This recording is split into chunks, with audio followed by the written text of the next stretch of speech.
Welcome back to the pod you're looking for. I'm Josh. This is Sam, and Cam's back. Cam's back.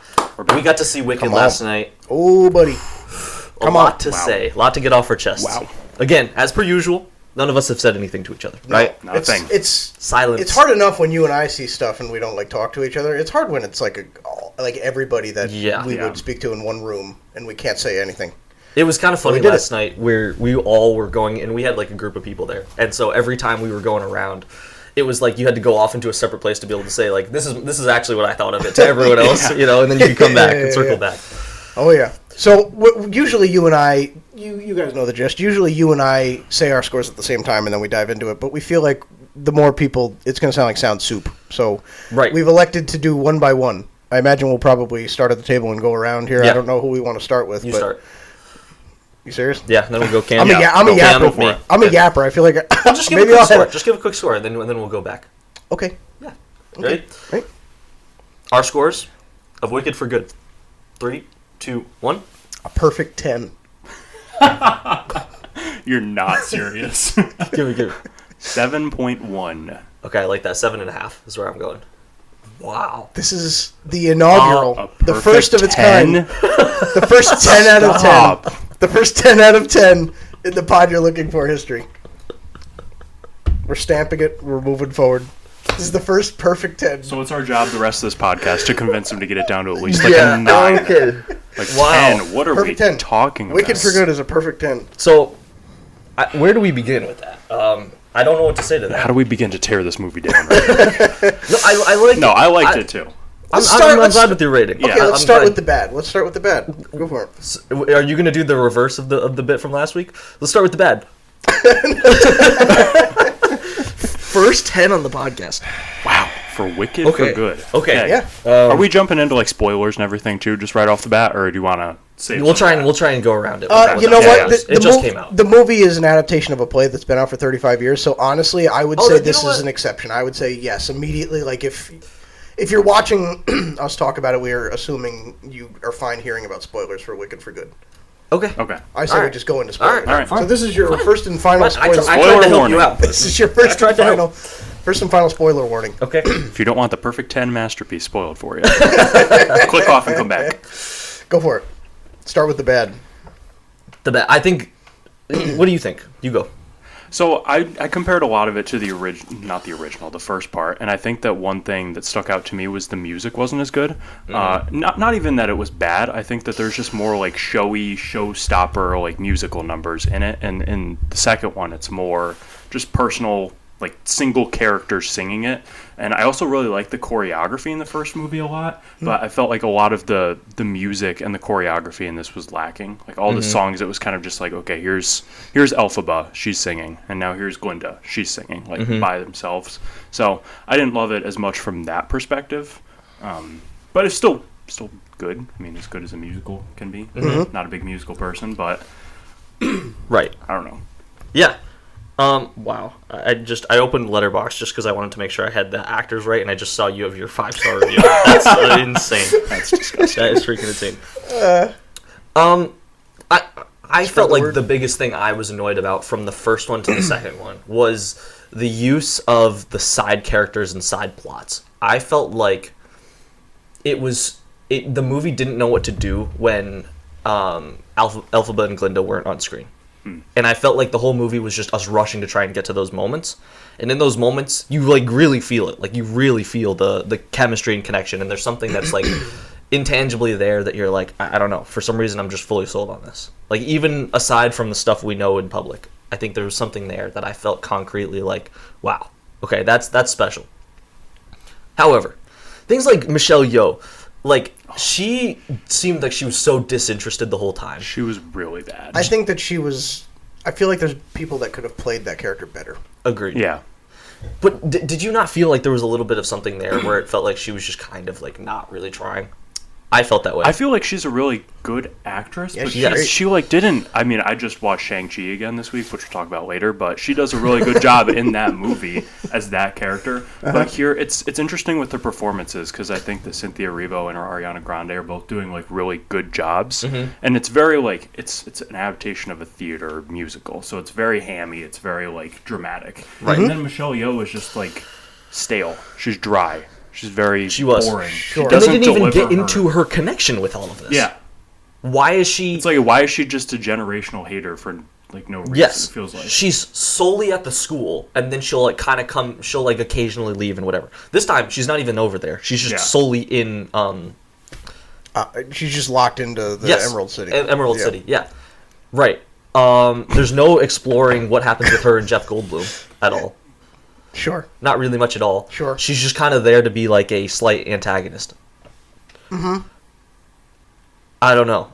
She didn't do it for me in this one. And I felt like everything with Dr. Dillamond and the animals subplot, it was like a thing that they were like, oh shoot, we're supposed to be doing that from the first one. And that was a big focus of it. Right. And you see so much of it where they're in school, they're here, you're getting all these different ways of seeing these guys interact, where this felt solely focused on just the fact that they're now pitted against each other and they wish they weren't. And that was it. Sure. And I feel like the animal subplot is supposed to be such a key, like, driving factor of Elphaba's motivation. Like, she is like very anti, whatever they're doing to the animals. But I don't feel like it was ever actually explained why Oz has such a, like, strong, like, anti-animal, like, agenda. Right. I don't get why he's so, like, we have to capture all the animals, put them in cages. I don't feel like that was ever really explained, and that's such a key driving motivation in the entire story. Yes. I feel like it's kind of undercooked. And they don't even give like a proper... She and of Oz both like come to an agreement on it. She finds the side room where more animals are in. And like obviously like is that great? No. But she just came to an agreement. Like he hasn't even done anything with it yet. He just released the other monkeys. Sure, so for you to be surprised that they're caged up. Right. I understand. Like, a lot of problems in this movie feel like they could be solved with a conversation, and then there's a conversation that's had, and they solve the problems, but then it's immediately right back to, well, actually, we just hate each other, like, we're going to be mortal enemies. Yes. I'm going to spend the rest of my life fighting. Yes. Why? Just talk again. She's the most powerful person there. She Yeah. can do whatever the It heck just she feels wants. like you're creating problems just to create problems. Yes. I don't She know. just didn't want to join them. Yeah. For like principle. 10 out of 10 movie. Okay. Would you give your us... rebuttal, please. You're just sitting over there grimacing. So. So, can you give us your... Well, I'll say, for the rating I just gave it, I understand, like, the pacing conversation. I understand it. I think the reason it didn't bother me is because from the standpoint of it being an adaptation of a theatrical production, I almost, like... It felt like it didn't affect the movie as much as, like, say, if an Avengers movie maybe had that, like, choppy transition between each plot point, because it felt really like you're sitting in a theater watching them, like, pull the old sets off the stage and put the new thing in, you know what I mean? Mm-hmm. And it really felt like they were just, like, transitioning into different... It felt like the abrupt transitions just felt true to, like, the theatrical experience. Not that, like, that's something I'm really acclimated to, but it just felt like a genuine adaptation of a play. And I still felt like there were, despite the rating I gave it, I felt like there were certain points where it surprised me how fast we were moving in certain directions. The most notable for me being when Glinda goes to confront Elphaba at the end, and Elphaba, like, immediately is like, it's too late, the damage is done. And then they discover that Fiero is dead, and then immediately that, like, unites them. And they're, like, embracing and singing together. And, like, when I was watching that, I was like, oh, that was, like, like in a single line of dialogue, it just shifted. And I understand that, like, that was them realizing that, like, their feud had created, like, the death of somebody that they both held close. Like, I understand that they were both realizing that, like, it had come too far. It just felt like maybe if you brought them together through the song rather than, like, bring them together and then have them sing, it just felt like maybe it was an abrupt thing. I'll say it. So, like, all of it I understand. I think my rating more comes from having not grown up with the play. I've never seen it. I didn't see the first one in theaters. I just saw it on, I streamed it, like, 3 weeks ago for the first time. Like, so no, like, personal attachment to it. Like, just objectively looking at it, it seems to me that, like, having looked into, like, the play after the fact and seeing how it really, like, intertwined itself and interwove itself with the continuity of The Wizard of Oz without really impeding on the original story, it complemented it.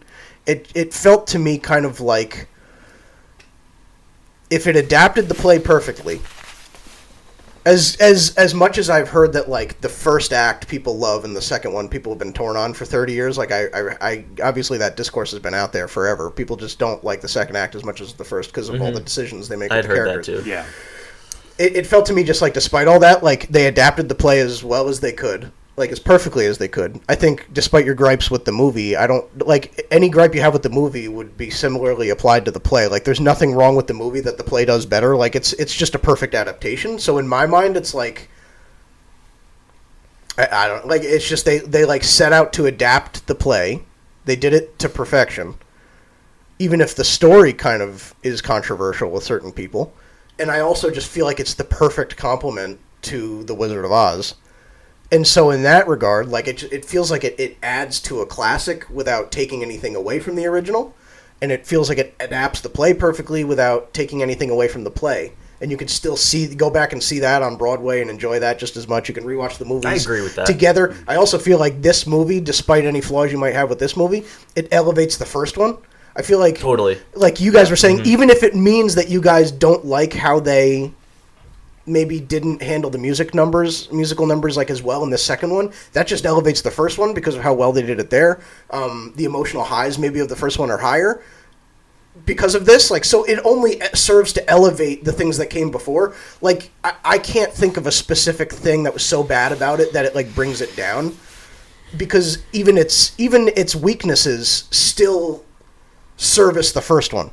Mm-hmm. So in my mind, is it inherently on its own a perfect movie? Maybe not. But for everything that it does to the world that it's in and the story it's telling and adapting, I think that it does a perfect job. In like kind of a combination with the first one. Exactly. Okay. I think that I can't help but look at the second one as just a straight up continuity of the first one. So it's almost like you have to look at them as the same thing. And to me, there's no separation in quality between the first two. Even if I enjoy the story and the structure of the first one more, I just think the fact that it complements it without there being like a separation in quality, and it just perfectly adapts the play. Like there's no inherent, and I know that I'm touching more on like the technical side of why I like it, but I think that that's okay. No, yeah. So I think that that's why I give it a 10 out of 10. Like, it's not, I didn't walk out of it thinking that's my favorite movie ever, or that's the best movie ever, but I walked out of it thinking, like, that movie did everything that, like, it should have done. It checked every box. Yeah, like, even the weaknesses are in the play, so, like, you have to hate on the play, too, you know what I mean? Yeah. Like, they adapted the play perfectly. So I think that's my reasoning. Okay. Like, it's not some weird thing, like, I thought the music was better in this one, or, you know, whatever. Like, it's... I felt like it just served every purpose it set out to serve, like, to perfection. Wow. Okay. Sure. No, I actually do think there's something to be said about the. We've talked about this, but all of us, but something to be said about how a movie kind of makes you feel. Now, as getting into more of it, where you go to the theater more often, you go and you see things. Yep.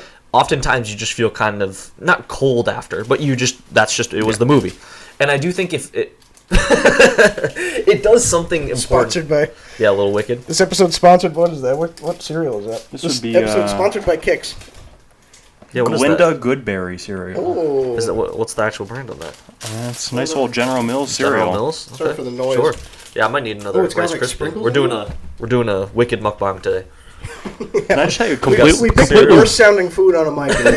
completely random aside, I just love the times when a movie is out in theaters and it's like product placements are on everything. Like, Yes. I just love that as I'm looking through Target trying to find all this stuff to bring. I'm seeing like Wicked Tide Pods and like all this type of stuff, and I'm like, I just wonder with my marketing brain, how much extra revenue does this actually bring to a movie if you get some Wicked napkins and Wicked plates? I imagine it probably does. A little numbers. bit. Very Especially interested for by this. that. Like, Yeah, you got to think this for is this. at every, like, girl's birthday party from, like, the age of, like, 7 to 15. But if you And see us. Wicked on your Tide Pods, are you like, oh, I want to go see Wicked now? Thinking, I always wanted Interesting. green plates. I will say there was people there last night dressed up. There was a That's an understatement. There was there a was a lot of people dressed 7-year-old up. girl-ish range that she was wearing the exact same costume that I wore the other day on the podcast, and I don't know, that was a little bit of a reality. Face painted. No, so she didn't do it as well as I did. Okay. But, Okay. but in some ways, I was like, wow. I did that. I did that. I bet her dad is real proud of her too. I said the code. That's my twin. So what do you guys have to say to that? But to get back, Yeah. Because I'm not coming at any complaint you guys had. I'm just saying, like, objectively. just munching on this. Don't mind me. I do think there's something to be said about how a movie makes you feel. And I think we went with people that a few of them hadn't even seen the first part, right? And they still enjoyed the movie. Yeah.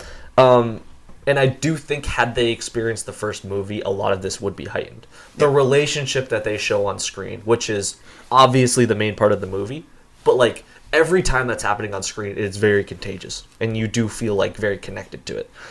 Even aside from everything else. Like, you really buy their friendship stuff, right? Mm-hmm. And so I do think watching the first one, it elevates that totally. I don't think the high in this movie is as good as the second one, or as the first one. And I also think that as much as I say there's a feeling that you just couldn't, like, you can't force, that you felt, I also think there was a feeling that I had where I was not disappointed with the ending, but I did feel just slightly like, okay. You know, I was kind of expecting a bigger, like, everyone told me that the second half, they were like, be ready for the second half, it gets so sad, like, it's crazy. I was kind of ready for, like, a big build-up moment, like an Order 66, a first half kind of ending, where you're like, holy cow, like, everything just came together again. And I didn't really feel like it, like, fully did. It didn't do anything wrong, it didn't disappoint me, it was just kind of, I was like, okay, that was a fine ending, but nothing, like, blew me away. Did you... I think that in the concept of the broader story, though, like, the Order 66 moment is the ending of the first one, and it's not meant to really be in two parts. Like, the movie is the whole thing. I get like, that is the moment. You know what I mean? Right. But that's what I'm saying, I guess, for a part two, though.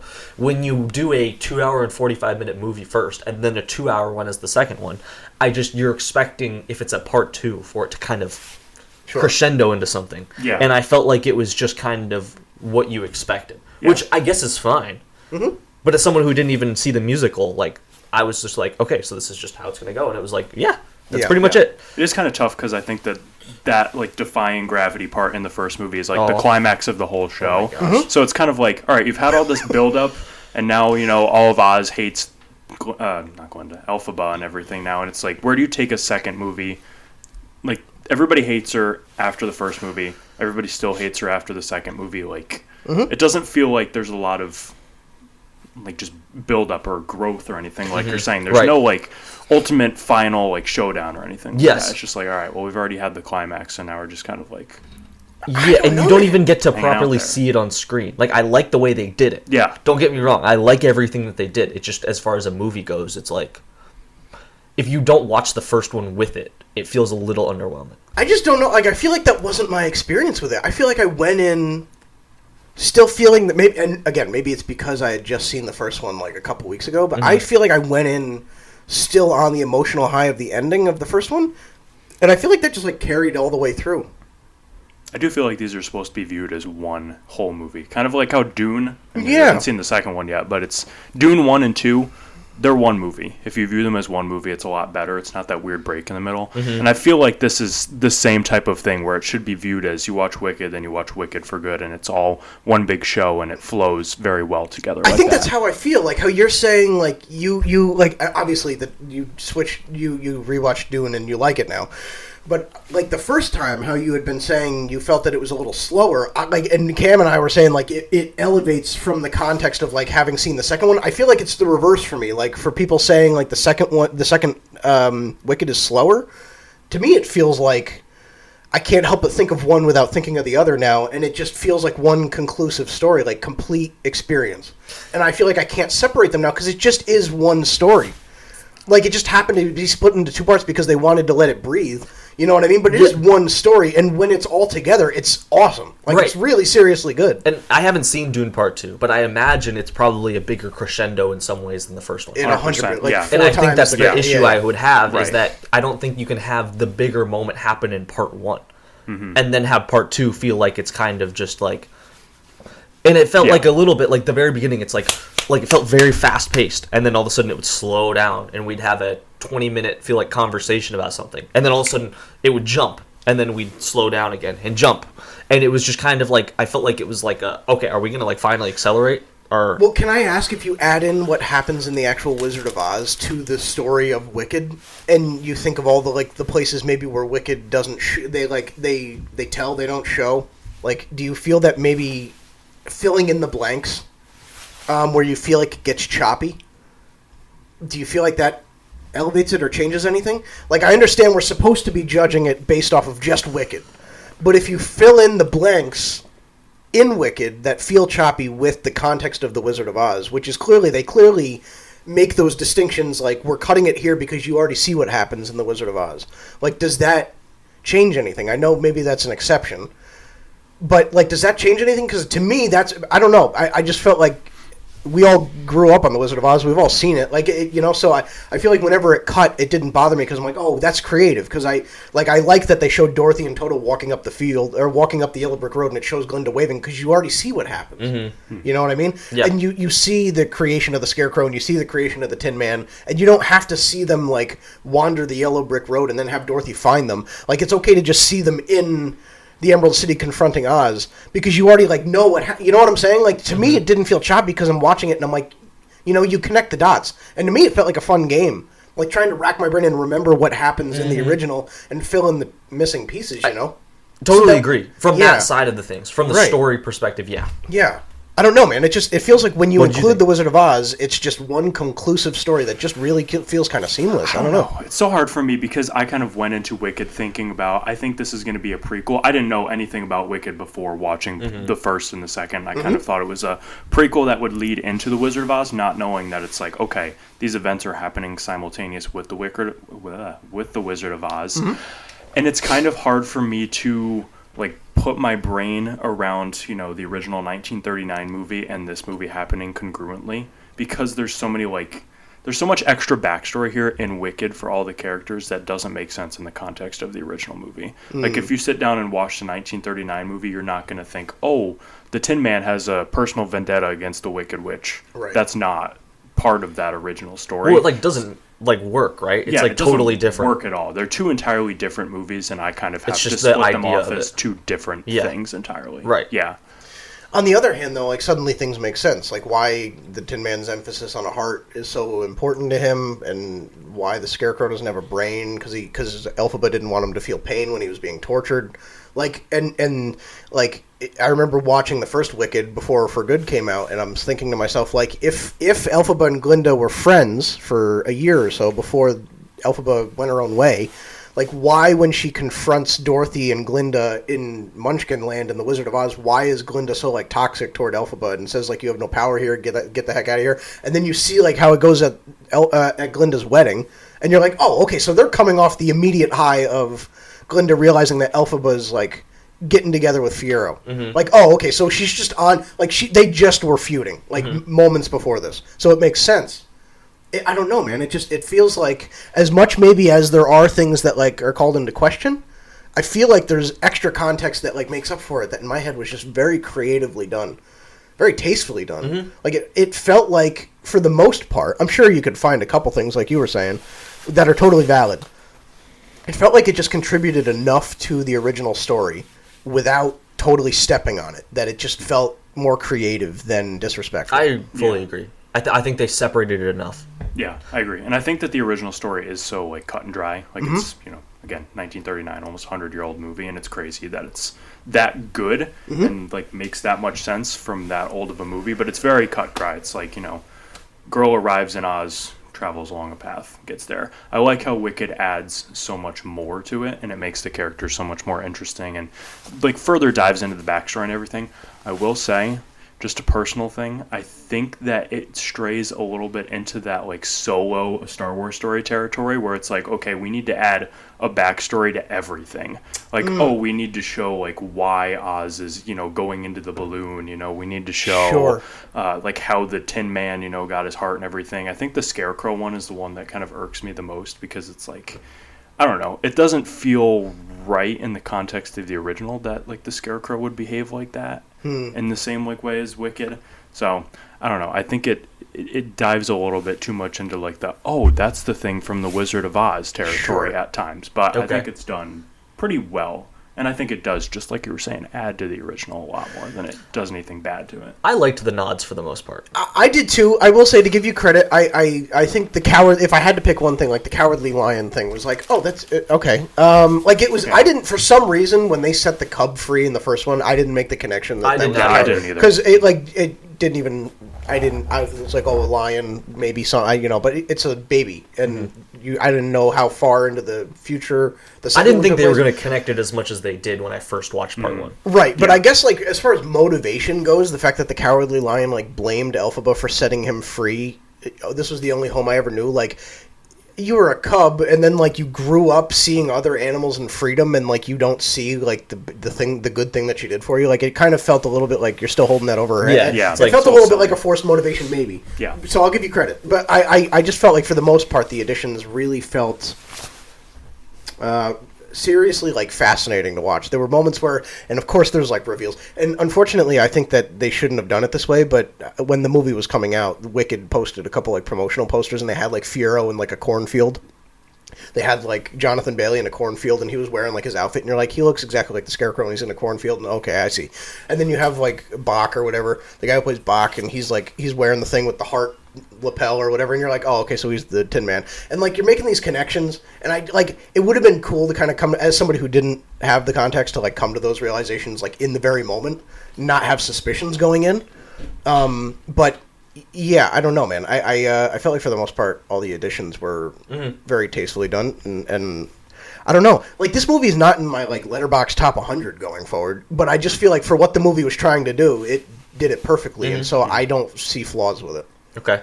Oh. I feel like, can we give like a quick 30-second piece from each one of us of what we felt about the movie? Yeah. Like one go around? Okay. So, 7.5 is my rating.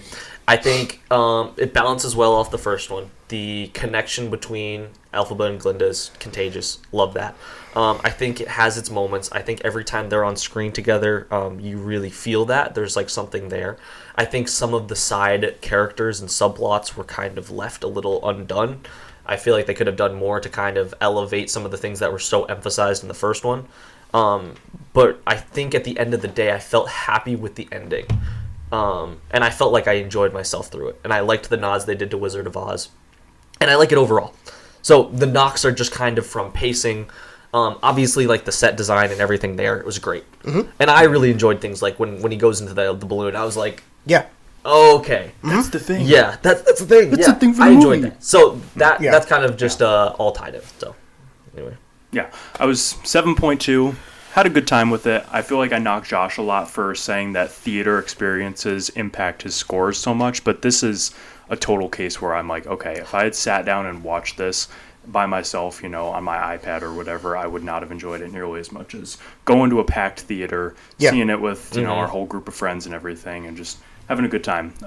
Same thing with what Josh was saying. Cynthia Erivo and Ariana Grande just like kill it. They're great. They're really good singers, really good actors in this movie. They fit the world very well. A little underbaked some of the other plot points. I didn't think that the romance was done very well. That kind of just dropped in there out of nowhere. It's kind of in the background, but didn't love the music as much. Thought the choreography was lacking a little bit here and there, but very good to view these as one whole movie. Watch Wicked, then watch Wicked for Good, and it flows very well. And I don't think you have as many of the issues as we have with the pacing and everything once you kind of do that and look at it like that. Yeah, I mean, maybe one day down the road the rating will shift. I'm sure it will. I mean, we just saw the movie less than 20 hours ago, so I'm sure that the rating will maybe change. But I just feel, altogether, the movie did what it set out to do. It adapted the play perfectly. The cast is perfect, like top to bottom. Jeff Goldblum, we didn't mention him yet. Like, he's just such like a joy. I love him to death. He's so fun to watch. He was so funny. He's a really bad singer, though. I love how they just, like, it's so obvious that he comes onto the set and they just let him do whatever he wants until they, like, call it for the day. Like, it's just, he's so much fun to watch. Even, like, when that musical number ended and he was like, that was a fun little thing we just did there. Like, you can tell it's just something he said or whatever, I thought the movie was great. The music was great. It was emotional. It was maybe lacking where the first one was so impactful, but I felt like when it hits its emotional beats, it does it perfectly. It lands. And I feel like, despite maybe the more like tragic or bittersweet ending, I feel like I respect the movie in a safe storytelling age. In film, I respect the movie for not changing anything about the ending of the play and just kind of letting it be a bittersweet ending that you don't get everything you want. You don't get them reuniting or her knowing that Elphaba's alive. Like, you just move on and things end the way they do. I respect it for sticking to its guns, and I think that it did what it set out to do. So love it. Okay, there we go. Love it. Wicked for good. For good. See it. No longer talking about it. See it for in good. IMAX. Done. We're done. Done. Gotta go out. Actually, last time you paint your face green ever. ever. Till next year. It's not coming back. Till next year. As we transition, though, I kind of need to talk about this and just say this last point. I think Wicked saved cinema. I'll say it. Saved cinema. Oh my gosh.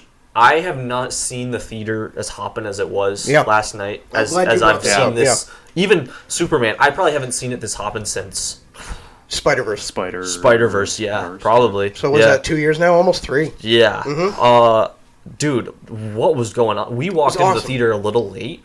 Whole theater was just full, entirely full, looking at us. The even getting in, just showing your ticket was crazy long. Going to the concessions was crazy long. Like, what in the world? I mean, it was like the worst thing, but like the best worst thing. You know what I'm saying? It felt like you're in a time capsule almost. Yes. Yeah.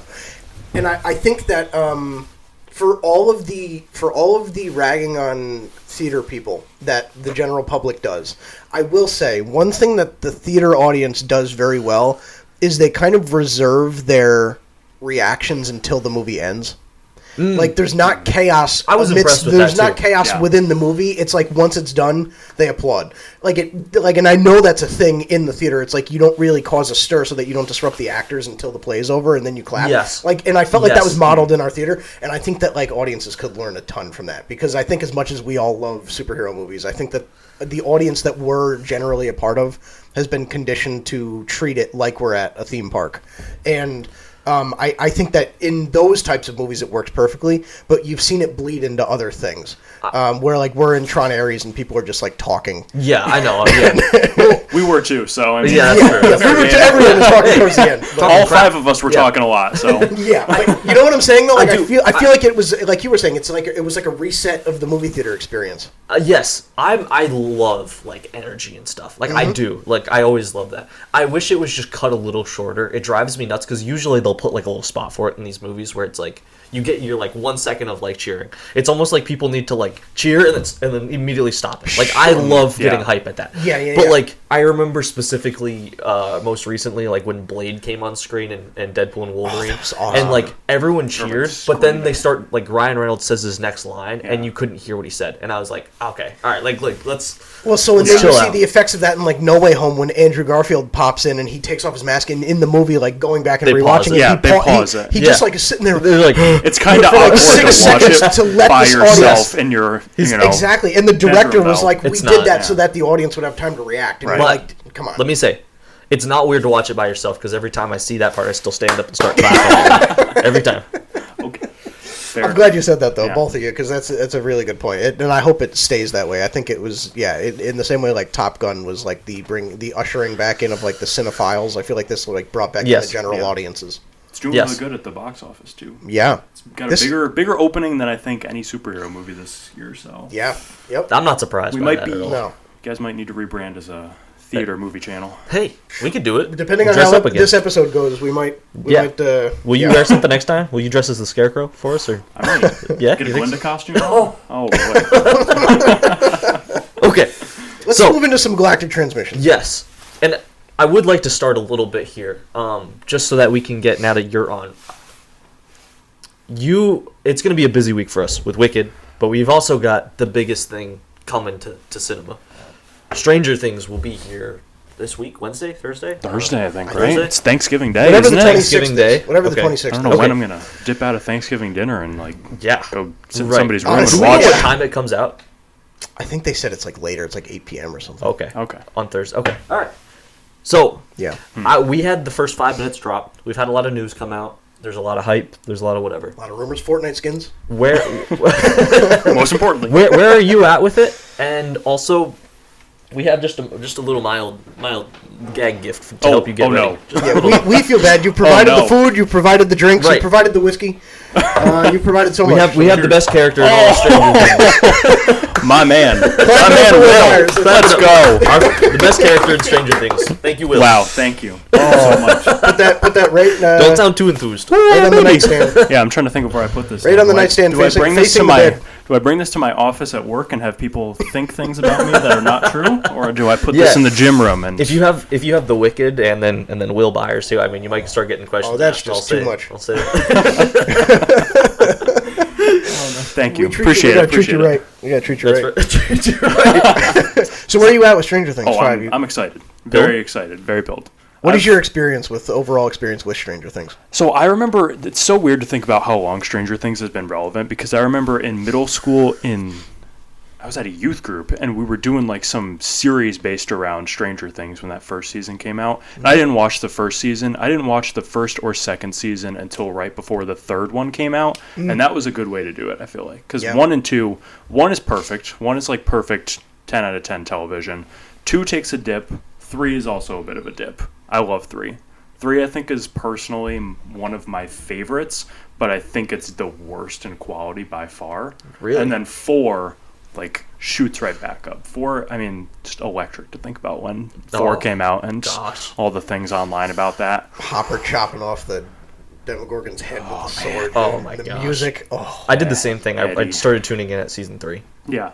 I caught up and then watched that too. I just remember that summer that season 3 came out. It's just so nostalgic to think about everything that was like happening in my life over that summer, and then also you had Stranger Things 3, and the vibes of that season are so aggressively 80s summer vibes. It's like, as all three of us who have not sniffed the 80s because we're way too young, it's so cool to kind of look back on it and be like, okay, so this is the clean view of what the 80s was like. It's kind of cool to think about, like, what our parents were doing back then and stuff like that. Like, they got to live through it, so I appreciated that nostalgia. my parents haven't seen it, but they've been very, like, every time they've sat in on, like, because I showed my sister Stranger Things last year, and she was digging it. But when we were watching it in the living room, my parents were walking in and out, and every time they would see something, like the Starcourt Mall, whatever, they'd be like, "What? This is exactly what things were like back then." Like, Yeah. this Yeah. is, and That's cool. That's just so cool. That's so awesome.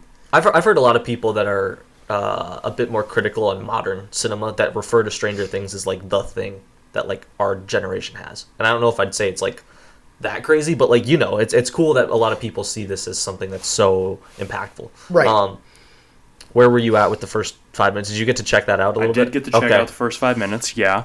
I've been trying to not watch a lot of things or like look into a lot of things for Stranger Things 5 because I feel like I just want to immerse myself in it. I don't want to watch the trailers. I don't want to have any expectations of it. I just want it to be good. I think it's going to be good, and I just want to enjoy it. I've seen a couple leaks and rumors and thoughts here and there, but trying to just keep a clean conscience, go in, be ready, be strapped in. I think this is the most I've avoided spoilers for a thing that I can recall in ages. Like, I've been so scared because of the weight that it's taken for this thing that, like, I'm like, I don't want to touch anything that looks like it could be a spoiler. I've been so nervous about it. And I don't even want to see like theories either. No. I kind of want to figure it out myself, like, while we're going. Yeah. All right, yeah, this is actually a good conversation. I feel like with the final season coming out, because once the show is over, like, the hype will die back down. I feel like now is the time to give, like, our scores or ratings or brief, like, overviews of how, like, each season, like, how we kind of feel about each season. I feel like we don't have to take too much time up on this, but I feel like we each have... I'm curious, I don't think we've ever talked about this, like, even off camera, so I don't even know if we have different takes on, like, where each season stands for us. But, yeah, we want to try that? Yeah, well, sure. I can start from the bottom. I think that season 2 is probably my least favorite. Okay. It just doesn't feel like... It kind of feels like they're figuring out what the show is. Like, it felt like they had a plan for season 1, and then they're like, oh, well, this is super popular, so let's just tack on season 2. Season 2's got the most notorious bad episode, the one that just stands above the rest, where, you know, 11 turns into an X-Man and just goes off on a random side quest. So the I think Mohawk guy and the 8 or whatever. Yeah. So that one definitely stands out as probably the worst season to me. I'd go season 3 next. I love season 3 just from a personal perspective of thinking back about like watching that season in real time. I love Billy in that season. I think that he makes for a really good kind of like fill-in antagonist. But I do think it's a little less plot driven. It's kind of more just 80s nostalgia and everything, and get distracted by flashing colors. Then I'd probably go with season 4 because I just love season 4. Season really? 4 kind of brought it back. Interesting. Yeah. Okay. And then season 1 is the king. Wow. Season 1 is the king. Is that like All. would you, if you could give a rating for that one, what would you give it? Season 1, 10 out of 10. Okay. All day. Okay. Yeah. I think season 4 is like a 9.5. See, Yeah. I like your train of thought. I would go season 2, season 3, season 1, season 4. Okay. And I think season 4 is 10 out of 10. I think season 1 is close to 10 out of 10 as well. I'd say season 2, it was fine. It was fine. I would give it like an 8, probably, if I had to gun to my head. Yeah. Like, I really enjoy it. Mm-hmm. It's just when you've got the quality of the other seasons, it's Right. like, That's you just not know what as it can good. be. Yeah. That's what I was gonna say. This is like looking at 4 blocks of gold and being like, which is your least favorite? Like, Right. Like I feel like this is like a real like they're all great situation, and the fact that like a show's worst season even still would be like an 8 out of 10 is like Right. really telling. Right. And It's crazy. It's very, and I just recently rewatched. I'm trying to like speed run the show before the episodes come out. Holy cow. So I'm like halfway through 3. I just finished 2 Oh the my other gosh. day. And 2 is much better than I think people recall. I think people allow that spin-off episode with 11 and the other people, the 8 and whatever, to like really dictate their opinion. Yeah. Not saying you guys are doing that, but like a lot of people obviously do. And I don't think it deserves some of like the discrediting that it gets. I think it's really solid. But I'd put it at the bottom just because it's like everything else is so unbelievably good. The third one, like you said, is just a nostalgia trip, and I think I'm like such a sucker for that. I feel like 4 is just a constant high, Yeah. but I feel like some Yeah. of the highs of 3 are like some of the highest highs the show has seen thus far. I felt like with season 2, it didn't know what it wanted to do with a villain role as much. Yeah. It felt like season 1 Even- was so strongly, it's the Demogorgon. Right. Then you get like the build up. Season 3, I'm totally blanking. Like, what was the thing? Obviously, they have like It was like the Russian. Russian, yeah, it was the Yeah. Russians with the and Season the 2, mind it felt flayer. just kind of like it was like overall just weird. You Yeah. know, it didn't really have a specific like thing that was like driving the force behind what it was Sure. doing. Yeah. It was just kind of like weird things are happening. Yeah. And I do. Sorry. No, go for it. I was dude. gonna say I do think it's crazy that they've been able to go back in and kind of not retcon, because I think that they had this kind of Vecna in the background in their mind the whole time. But the Duffer Brothers did a great job of, even with those first 5 minutes that they released for Stranger Things 5, it's Vecna was the guy all along. And I think that it's easy to look back on like even the MCU. You look at Captain Marvel and it's like they shoehorned that in as No, Pete. like she was the first Avenger and whatever, and you look back and it's like that makes no sense. But Yeah. okay, the Stranger Things, they've done a great job of laying the groundwork of being like, okay, you can conceivably understand that Vecna Right. was behind it all the whole time. So that's even retrospectively looking back, like season 2. Oh, there was at least somebody in the background being a villainous presence. Yeah. And you see that like things. I will say like if you obviously it's probably too late to do it at this point before the season 5 comes out. But like at some point, if you guys do revisit the older seasons, I don't know when the last time you saw It's been like ages. it was. It's been a while. There's things that like allude to Vecna's presence in the first 2, especially season 2. There's really? like there's like clock chimes and stuff, and it's Are you it's serious? yeah, it's I think very so, it's yeah. very cool. Oh, that's even in awesome. like season 3 when Billy first gets like pulled into that warehouse. And the screen goes black. You hear a clock chime, and it's just it's like there's stuff that's very That's really cool. Yeah. Yeah, they clearly have been planning Cooking this it out. up, yeah. But even like season 2, like to give it credit, you have like the origin of like Steve and Dustin's relationship. I think that's the peak of season 2, though. You have the best that, as much as we all I think collectively dislike Jonathan as a character, I think you have the best version of Nancy and Jonathan's dynamic in that show. I think. Even like people discredit Mike. I think like the Mike really. I think even though he's separated from the party, I think that his contributions to like trying to solve what's going on with Will are great. Like the moment where Will like starts to like close his eyes and he directs the Demodogs all to the lab, and Mike realizes that he's like a spy and he's like trying to like break down the door and like get through the soldiers to tell. Like it's there's a lot. Bob like and it's there's a lot. The in most that. unnecessary death of all time. Dude, it's such a Still shame because sad though. you look back at characters like that and you're like, they would have fit so well in what's going on now in the show that like, it would have been so cool to have somebody like him around. Although it just makes his death more, powerful and impactful when it happens. But yeah, so I would say 2 is at the bottom, all that to say. 3, honestly, I'd say 4.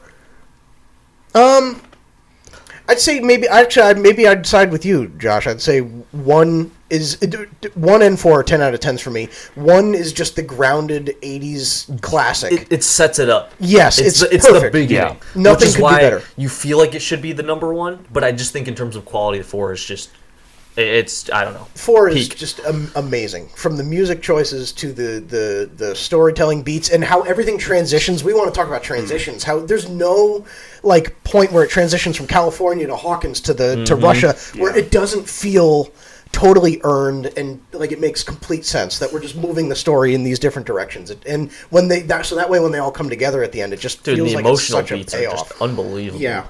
So yeah, then maybe I'd put 4 at the top. Yeah. Okay. I think I like 1 that. is just so good with its characters. I think it knows who everybody is and it keeps everybody moving. I think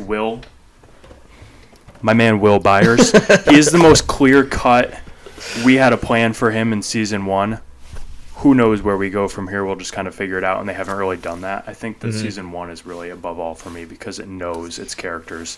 Everybody has a unique role to play in the story. And then kind of as the cast grows, as the season has gone on, it just kind of gets more messy, and it feels like people like Will and Mike are just kind of cast off to the side. And it's unfortunate, but I think everybody's going to get their moment in season 5 because it's so much content. Yeah. Yep. Right. And the Duffer Brothers and Sean Levy all said that they understand the importance to the fans of seeing these characters together at the end of it all, and so they bring them back together. Yeah. Right. You even see that in the promos When and Steve stuff. dies. But, dude, I saw so many people saying they were like, when it's Christmas Day and everyone's happy except I'm sitting there thinking about how Steve dies. Yeah, Steve just gets mauled by a when I'm trying to enjoy Demogorgon. my Christmas ham, Steve just got slimed. I see people saying if Steve dies, I'm done with the show, and they're like, well, we have good news. The show's over. It's over. It's over anyway. Which is why it's done. fine. It's Yeah, fine. I guess so. I mean- honestly, as sad as that I think would make all of us, like him dying feels like such a great ending for a character arc like that. It would be one of the does. best Yeah. arcs in TV. It would. Yeah. I think he needs to die in some ways, but as long as he goes, I need Jonathan to go. I'm sorry, man. Just A leave soul Nancy for alone. a soul. There's a yeah. And then Nancy and Murray get together. Feels Give it to me. Yeah, so I don't know, man. Stranger Things. We'll see. Yeah. We're You got excited. some more Ready. galactic transmissions for us? I think we do. Yeah, it's unfortunate because this just happened like a day after we recorded last week, so we had to wait a whole week to talk about it. But Tom Cruise just got his honorary Oscar at the Governor's Awards. This is like Overdue. 40 years in the making. Long here, overdue. dude. Tom Cruise saved This cinema. is so If we're gonna talk deserving. about anybody that saved cinema. Oh, Top Gun Maverick was I don't feel like it gets talked about enough, and it's only a couple years later. But that movie making $1 billion and bringing everybody back to the cinema was At that time. Obviously, you had Spider-Man: No Way Home, which I think also brought cinema back, but it's not a superhero movie. It's just a Well, it was grounded, diverse classic audience. Yeah, And you know what's don't funny know is the the dad's first back. Top Gun was kind of a cult classic. It wasn't even that big of a movie. It was an 80s movie through and through. Right. And there are people who love it. But like it was not the biggest thing ever. You know Yeah. what I mean? Yeah. So like, Maverick is a lot better Yeah. than Top Gun. I think. I agree. Totally agree. But yeah, he really, yeah. Well, I think you and I talked about this on our very first episode of the podcast back in May when we were talking about Mission Impossible, just how much Tom has contributed to the world of cinema. But we talk about, Cam, to build off of your point here, about how like when Top Gun came out, it was around the time Paramount Plus was dropping, and Paramount went to Tom and his team, and they were like, "Hey, so we're dropping this streaming platform, Paramount Plus, and we want Top Gun Maverick once it's done in post production to be our flagship thing that's available on the streaming platform when the thing releases." And Tom was like, "No." Like this like I'm so confident in this movie, this is going to be the thing that brings people back, and it's so important even if it doesn't succeed that we just give people a reason to want to go see something in the theater again. And so like Tom worked with he tells this story so much better than I ever could, but like he tells this story about how he called each individual like theater chain that he knew, because Tom is like a movie lover at heart, just like the rest of us, and so like he like will go and sit down in the theater with just regular people and just like watch these movies and stuff, and he like talks about how he watches like a movie a day, and he just is like he's a true lover of like the craft, you know. But apparently like he said he would call like movie theaters around the country, and he would say to them, "Hey, like are you opening up because this other theater is doing XYZ, you know, and you don't want to fall behind." And he basically like blackmailed every theater in every major AMC or whatever in the country into like opening back up. And he managed to like he was very insistent, like it's important we drop Maverick on in the theater experience, and it made what $1 billion, and it saved the theater. So like I don't think enough gets said. Like Tom Cruise literally like brought people back in. I remember sitting in the summer of 22 with my dad, like watching Top Gun Maverick, and he gave that little like intro where before the movie started, he came back and he just was like, "We've been through so much, but like this is like what it's all about. Like the fact that we're all here to watch this movie is something special." And I remember sitting there, and it felt like the lost dog that you thought was gone forever, like running back over the hill, and coming back home. Like it really felt like you were sitting there and you were like, "Gosh, dude, like." Is there merit to like watching something from home? Yes, but like I don't think anybody realized like the good thing that was gone until we got it back, and it's because of him. And so yeah, I this award couldn't be more deserved. Yeah, really. Like obviously, you and I were talking about it, and I think I forget if you were there, but we were talking about how like they just introduced the stunt category in the Oscars like this year. This upcoming Oscars is going to have a stunt category, and we're like, of course you would do that like right after Tom Cruise is out of his prime. It has to be Final Reckoning. They got to give that to him. I would think so. Yeah, they have to. For the whole helicopter scene. Have you seen this yet? I mean, I've seen all of the behind the scenes stuff. Yeah, I'm just like jumping out of helicopters crazy, and everything. Dude. Nobody's ever going to do that again. Yeah, nobody. His hair's like completely like suctioned to his head. Yeah. It's just something special. You said you couldn't say it any better. I think you just said that perfectly. Yeah, dude. That was beautiful.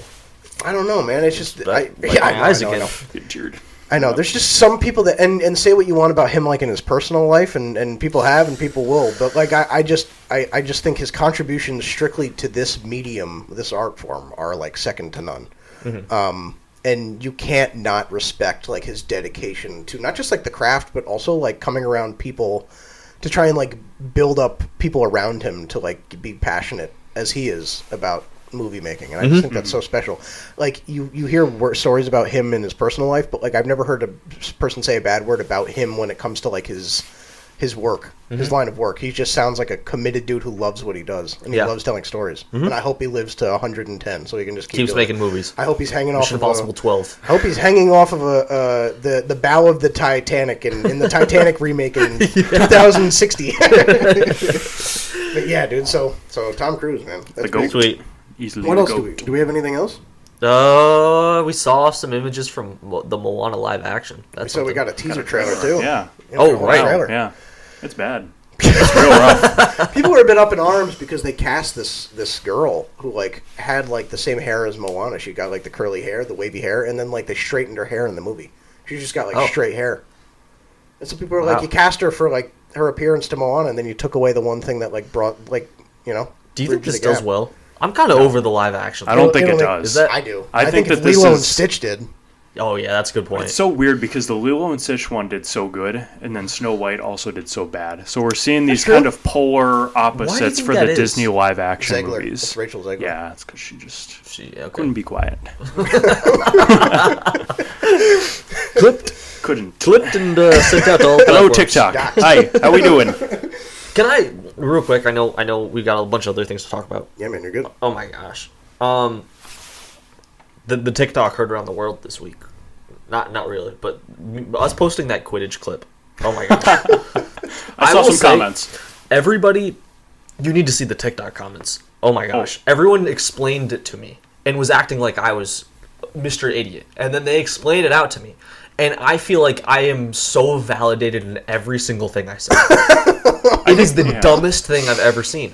And also, everybody in the comments, I say, Quidditch, the clip starts like this. Quidditch is the dumbest thing in movies. And all the comments, if you read the books, it would be perfectly normal. Did you hear what I said, dog? Like, what are we doing? It's so out on these. Can you re-emphasize that distinction for your own sake? Clip it, whatever. I hate the Harry Potter community. I can't, man. I used to think it was the Star Wars people, as one myself. Like, I thought it was them being the most, like, pretentious with this stuff. No. Like, what are we doing? Make that distinction again for yourself, though, about the movies. Like, this is a movie podcast. It's a movie podcast. Right. You When you say Quidditch is dumb, you're talking about its interpretation in the movies. Yes. It's so dumb. They explained it out to me, and it still is just ridiculously dumb. Yeah. Just real quick. Sure. 150 points for the snitch. Game ends when you catch the snitch. They only show on screen only a couple times where you score, where it's 10 points to score. So you're telling me the only way not catching the snitch matters for winning is if you blow them out and you score like 170, which is just not going to happen. So that's just not going to happen unless the game goes 3 days. Well, this game went 3 days in the books. Okay, dude. Like the longest Quidditch game went on for 3 months, and they just had to keep subbing each other out so they could sleep. Oh, they were sleeping. They were taking naps and then getting dinner and coming back. Like, stop it. Stop it. And it's so, okay, like, even if that's what it did, that still proves my point that it's dumb anyway. But then it gets blown out. But if you're blowing the other team out, if you're up 170, you have to finish the game, you need to catch the snitch, right? Yes. If you're losing by 170 and catching the snitch means you still lose, you're not going to catch the snitch because the game ends. That's why it goes on for 3 months. So either way, the only way to win the game is by catching the snitch. Mm-hmm. You're not missing anything. Am I the loser? I'm not being sold. I haven't watched anything on Harry Potter. I haven't read any of the books. You're convincing me to continue not being involved in Harry Potter. Don't do it. Biggest mistake of your life. Stay away. Don't let Quidditch stop you from getting into Harry Potter. No, let it stop you. Please let it stop you. Okay. Wow. Anyway, sorry. Yeah, That was I'm a glad, burning glad feeling that inside my Get chest. that off. I feel so much lighter now. So much lighter. On the was note of getting a little more heated, Sure. Is it time? Is it out? Do we want to speak to Toy Story 5 quick? I was going to say, can I interject on Yeah. Toy Story 5? Yeah, go for it, I know dude. last week, the Toy Story 5 first teaser trailer came out. Oh. And I feel like Sam, as the writer of Toy Story 6, you got to give some input on this. Yeah, I don't know, man. Like, this still feels par for the course. Like, as far as like what I would like to see, I think the real gem of a story you could tell is in 6. Okay. Especially if you're going to tell like a story about like an iPad kid in 5. 5, it feels like it's just kind of. It feels like it has to get worse before it gets better type of situation. Yeah. Like, we're gonna introduce like iPads to the universe and say, oh, the age of toys is gone. It feels like they're setting up perfectly what we were predicting, where it's like you bring in the iPad, you take away Bonnie's complete desire to have any physical toys whatsoever, you get her to get them out, and then that's when you bring Andy in and his kid, and you get Bonnie to give the toys over to Andy, or you have Andy seek out the toys, like we were saying. I think that's how you bring Andy in, because Andy is somebody who would not cater to the iPad thing. I feel like Andy would be like he would be into like the physical, like he'd want his kid to have like an action figure or something over an iPod Touch or something. So I feel like it makes sense. Like, it still feels par for the course. I feel like we're still on the right track. I just don't know. Like, this movie, you ever see like a movie and you're like immediately like, this could be great, but like it's not going to be a classic. Mm-hmm. Like, you're never going to look at Toy Story 5 and be like, you know which Toy Story is my favorite is the one with the iPad kid and the this and that. Like, you're not going to look at that one. Like, you're going to always look back on the first 3 because they just have like that timeless, like, you could show people that movie in 80 years and like its themes would still be great. It's just a kid who loves his toys. You know what I mean? Yeah. Like, it's like Ralph Breaks the Internet, where they like brought in like the Fortnite references and the Twitter references and like all this stuff that now, even several years later, is outdated. It's like, right. As soon as you take a famous IP and you try and like advance the story through like current trending themes, it almost immediately presents a problem for the project, because as soon as the next best thing comes around, the stuff that you just presented in this story, because it was for a specific time, is now no longer relevant, and the story loses its draw. And so I feel bad, because I don't want Toy Story to do that. You know what I mean? Like, I don't want that to happen to that franchise that I know we all love, but it still feels, I feel encouraged, because I feel like there's still hope. There's still like hope for 3 years down the road, Toy Story 6 with Andy and his kid. And your writing debut. I was just thinking about how sad it is that I think Toy Story might be the one, not even just animated franchise, but franchise that you can look to and say, man, that's been so ruined by overstaying its welcome. Yes. Not ruined, but has such a big potential to be ruined by just overstaying its welcome. Because you look at the first 3 movies, it's a perfect ending at the end of 3. Yeah. And me and Josh just, funnily enough, rewatched Toy Story 2 like a couple weeks ago, and I feel like both of us were like, wow, it's something else. Like, it's not even just like a kid's movie. It's something that, 2 20-year-olds can sit down and watch and enjoy. It's great. Cuddle too, yeah. Perfect. Yeah. My second favorite movie of all time. I'll be honest, dude. After rewatching Finding Nemo recently, it's not a slight on Finding Nemo necessarily. I don't even think it's top 5 Pixar. Are we? It's top 5. It's Can top I five. ask? It's top can I 5 on ask, my 'cause list. Here's It's the not top problem. five. Here's the thing, It's because not I top don't think five. you do this often, but I think that you like to say you sprinkle things occasionally in there because you know it's gonna like Are you accusing me? get a reaction. Or rage No. bait. No. I feel like there's a little bit I of would rage never. bait, and I would never accuse this of being your personality, but I think that occasionally you'd Finding Nemo's not top 5. What the heck No, are you it's not talking top about? 5. Top You want me 5 to read for talking about? Pixar movies? Yeah, Pixar movies. It's in my top 5. It's a top 5 Pixar. It's Let number me read 5, you but 5 it's top Pixar 5. movies that are better. Please do. Coco. No. Coco. Toy Story 2. Toy Story 3. Up. Monsters, Inc. I'll give You're you still going? Ratatouille. I've got 4 that are better. Incredibles, Incredibles is better. Wally, It's not bad. Monsters, Not Inc. better. Wally It's- is and absolutely Ratatouille. not better. Wally's Wally's not. good. Did you Wally's say not Wally? good. Yeah. Wally's definitely not better. Wally is one of the worst Talking Pixar. about Wally is some Wally? number 2. You talking about some Wally? I love Wally. What's the slide on Wally? What is there to like?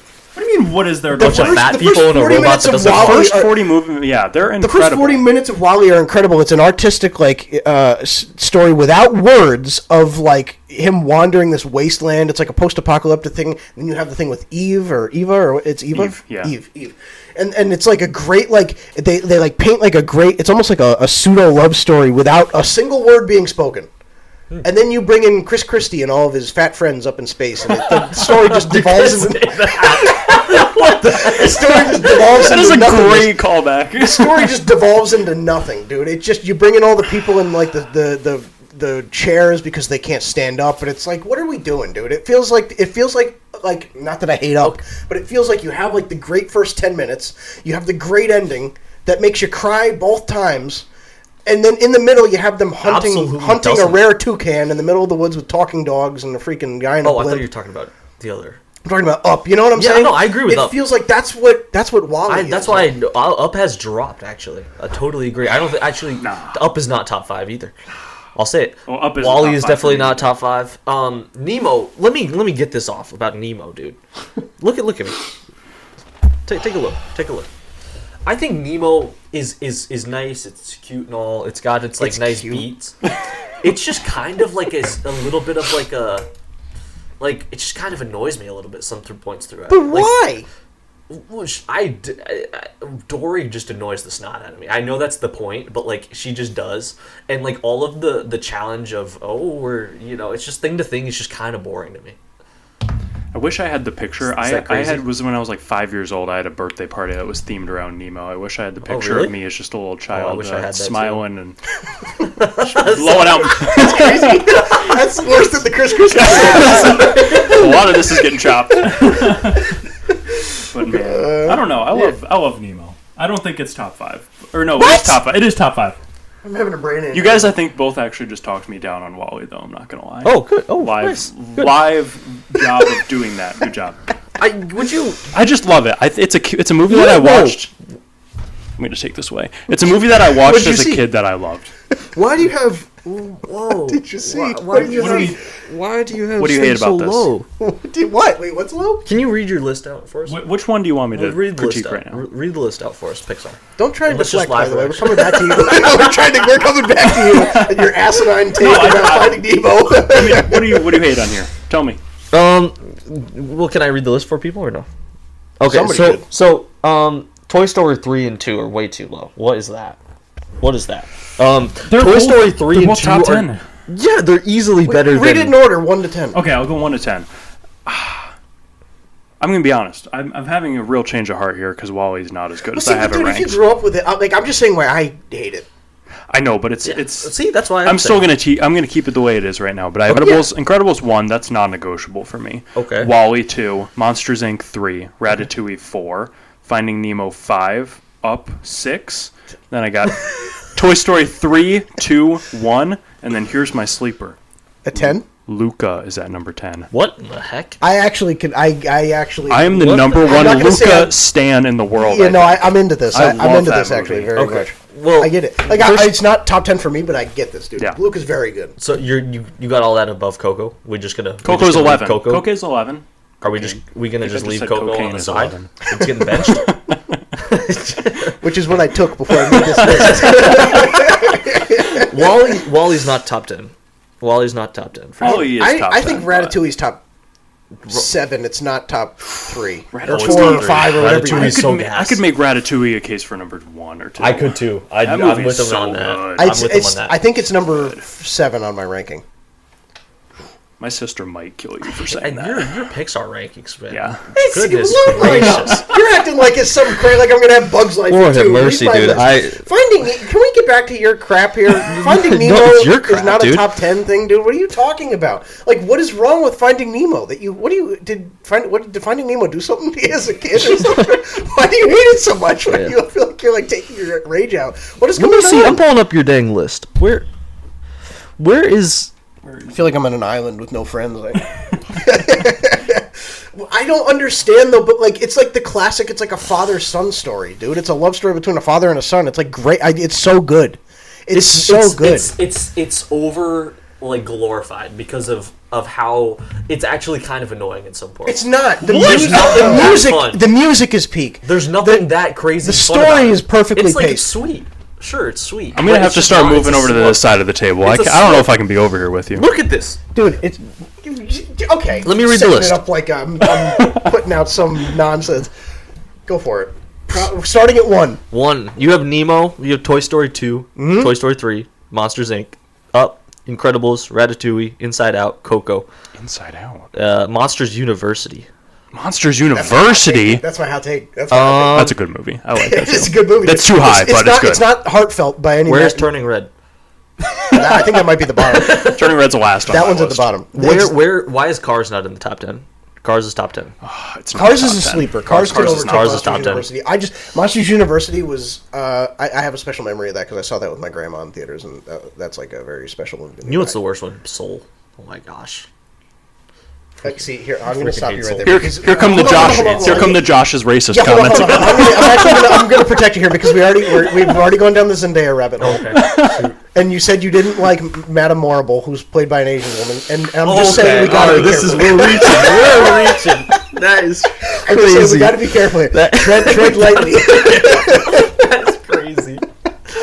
Oh my gosh. We can cut that out if you want. I'm just kidding with you, dude. But no, Turning Red is down there with like Elemental at the bottom. But Cars could overtake Monsters University. I do like Cars quite a bit. But yeah, Ratatouille's top 7. It's great. The moment at the end, where Anton tries the Ratatouille and he loves it, like it's awesome. Yeah, no, it's I great. love Ratatouille. The realization that like controlling his hair, he can make the food. Like it's all perfect. I'm not saying it's not great. It's probably the one that I have the least like childhood attachment to because I grew up like Toy Story. Like that was on repeat every night at my house. All 3 of them, just in like a constant loop. Toy Story, Cars, the first Monsters Inc. It's Finding Nemo. It was just a constant loop of like those top movies there. Okay, that's fair. I think it does play a lot with what you watched most when you were a child. I And think so. the That's one I what watched Pixar is, most dude. Was Ratatouille Yeah. for sure. Interesting. But with the hate for Finding Nemo, I'm trying to I'm figure not it out. hating. I swear I'm not hating. I just think it's not as good as the other ones for sure. Like it's not like an overall hate propaganda, but like I think it's like a 7 out of 10 movie. But what is the missing 3? It's just you feel like it just kind of doesn't do it for me. Like it just doesn't do it for me. It's just I don't know. Like if you don't feel like an extreme connection, like it. What are you giving the look for? What would you guys give it out of 10? 10. Probably like a 9.2. I think I have like 55 perfect 10s on Letterboxd, including Wicked for Good. And Finding Nemo's one 55. of them. It's something like you've seen a lot of movies. I forget. You have like 1,000 reviewed. That's Yeah, I'm nuts. trying to get You're to 2,000 by the end of next That's year, yeah. Disgusting, or not disgusting. That's crazy. Like disgusting in a good way, you know. Yeah, I don't know, man. I get it. I get it because maybe that's how I feel about Ratatouille. I still hold Ratatouille. Ratatouille's like 9 out of 10 for me, but it didn't resonate with me like, as a kid. It doesn't resonate with me, and I find it like a little like not like a slug. Don't get me wrong. Like I don't mean slug, but it doesn't flow as just like much as the other movies do. To me. Really? It's just like I don't know. I Like feel like no matter what character you're following, there's a story to tell. Whether you go to Nemo in the dentist's office or you go to Marlin. So, like, I find everything with Dory and the dad. So Marlin and Dory very dry. Yeah, but even like towards annoying. the end. What's your ranking of Finding Dory then? That's understandable if it's not that good.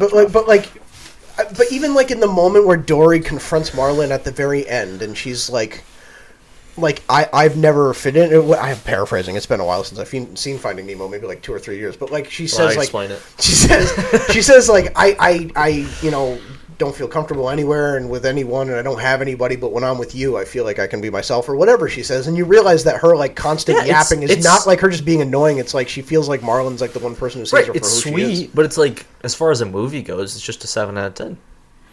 That's just how it is. Man, Gosh, dude. I think we got to get off Pixar. Yeah, okay, you're probably right. Hands are starting to be thrown.